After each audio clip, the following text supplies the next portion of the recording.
طيب، الحمد لله والصلاة والسلام على رسول الله. أما السؤال الأول فسئلنا قبل قليل يعني في معهد معهد ماذا؟ رجال القرآن. معهد رجال القرآن، نفس السؤال سما ini صح؟ يا الجواب ولقد يسرنا القرآن للذكر فهل من مدكر. تمام. القرآن يسير ولا تمنعك جبهات القتال والجهاد في سبيل الله عن حفظه. بالعكس، الإنسان متى يكون في أمس الحاجة إلى الله؟ متى؟ عند الكرب والخوف. فحين يكون في أرض المعركة يكون الإنسان أقرب ما يكون إلى ربه. لذلك قال صلى الله عليه وسلم: 3 مواطن تستجاب فيها الدعوة، وذكر منها التقاء الجيشين، يعني وقت المعركة. لماذا؟ لأن القلوب تكون خالصة لربها، تدعوه من قلب خالص لله سبحانه وتعالى، والله يستجيب حينئذ. وهذا ما يحدث في فلسطين عند القتال وعند اشتداد القتال.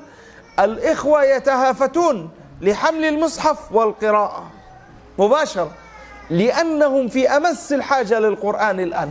إن هذا القرآن يهدي للتي هي أقوم، هذا القرآن سيهديه للتي هي أقوم، وهو في حاجة ماسة إليه في وقت الحرب. لذلك يكون أفضل المواطن لحفظ القرآن هو وقت الحرب، ومراجعة القرآن هو وقت الحرب. ثم إننا لسنا دائما في وقت حرب، عندنا هدنة مثلا مثل اليوم، عندنا هدنة صحيح، لكن هذا لا يمنع أن أهل غزة ما زالوا في حصار خانق من كل من يجاورهم. العرب قبل اليهود لا طعام ولا شراب ولا دواء ولا أي شيء. إذا دخل شيء إلى غزة، إذا كان سعر هذا الطعام هنا ب10,000 روبية، في غزة يباع ب200,000 روبية.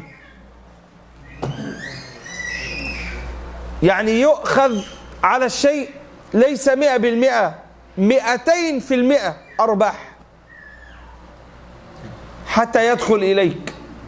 وهذا من أبواب الحصار. لذلك نحن نقول أهل غزة في حاجة إلى أموالكم. لماذا؟ لأن الأشياء التي تباع في غزة، يعني مثلا حتى الدخان هنا، الدخان ب20,000 روبية مثلا، هناك يباع بكم؟ يباع ب300,000 روبية. غالي جدا جدا غالي. فحياة غزة كلها هكذا، وهم في أمس الحاجة إلى من يعينهم ويقف بجوارهم ويساندهم ويقف معهم عونا. والله أنا لو سألتني قبل أن أخرج من غزة كيف كان أهل غزة يعيشون، والله لا أقول لك إلا كلمة واحدة: الله هو من يحييهم. والله إنهم يمرون في بعض الأوقات بأشد وأوجع الأيام وأكثر الآلام، لكنهم لا يصرخون لكم، إنما يصرخون لله سبحانه وتعالى. لذلك أنتم لا تسمعون صرخاتهم. عندنا شباب كثير عاطل عن العمل، ليس عاطل لأنه لم ينتهي من الجامعة، انتهى من الجامعة والبكالوريوس والدكتوراه. أنا سأرجع إلى غزة إن شاء الله بالدكتوراه، لن أجد عملا، ما في عمل، بلد محاصر. يكفي. Baik. Pertanyaan pertama beliau menjawab, karena beliau tadi pertanyaan ini sama dengan pertanyaan tadi waktu kita mengisi di pondok Rijalul Quran. Ya. Yang pertama beliau menjawab pertama dengan firman Allah Subhanahu wa taala. Allah berfirman, "Walaqad yassarnal Qur'ana lidzikri fahal min muddakir." Quran ini sudah dimudahkan oleh Allah Subhanahu wa taala untuk dihafal. Siapapun bisa menghafalnya. Tinggal fahal bil muttaqin. Tinggal siapa yang mau menghafalnya.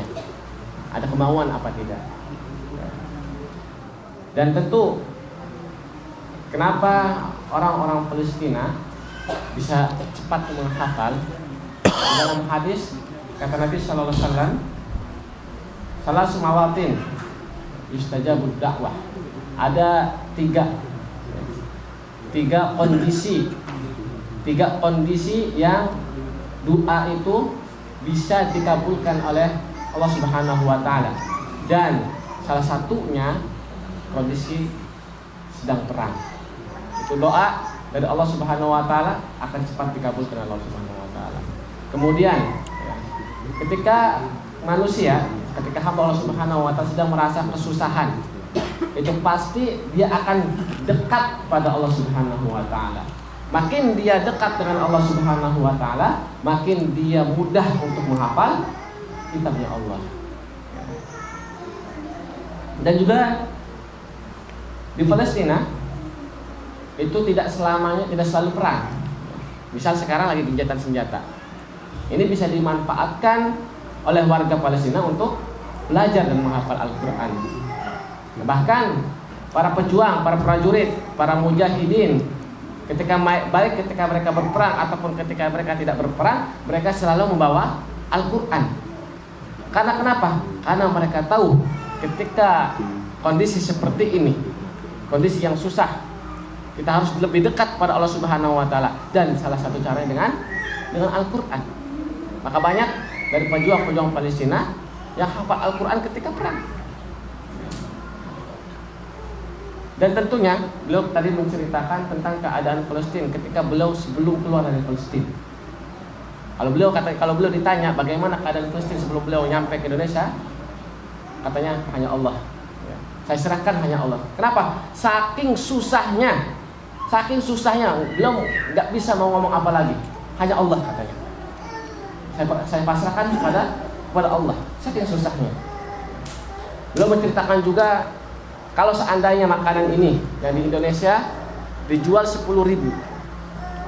dijual sama orang Yahudi 10.000, tapi kalau dijual ke orang-orang Palestina itu menjadi 200.000, dilipat gandakan. Karena Palestina itu muhasar. Apa muhasar? Dikepung, baik dari darat, laut, bahkan udara dikepung, nggak bisa keluar, susah untuk keluar. Semuanya dijajah oleh Israel. Ini yang beliau sampaikan. Makanya kata beliau juga di akhir nasihatnya, bantulah saudara-saudara kita. Tentu mereka sedang membutuhkan, terutama dengan harta. Karena saking susahnya, apalagi sekarang setelah perang, banyak bangunan yang hancur, banyak orang yang terluka, butuh sumbangan dana. Bahkan untuk mencari pekerjaan sangat susah di sana. Beliau sekarang lagi S2. Beliau rencana mau sampai S3, sampai doktorah, sampai S3. Kalau beliau balik ke Palestina, itu nggak bakal ada dapat pekerjaan, nggak ada, susah di sana. Karena memang hidupnya sudah susah. Baik, ini untuk jawaban pertama. Soal asani. خلاص هذا السؤال الأول والثاني. السؤال الثاني. أيوة قلنا إنه لا يوجد عمل، لا يوجد بطالة، لا يوجد، صح ولا لا؟ نسيت أنت أول حصار المفروض. Ini akhbar tuh. Nanti mungkin anda uzid kali lah, makin muskilah. Tamam. Baik.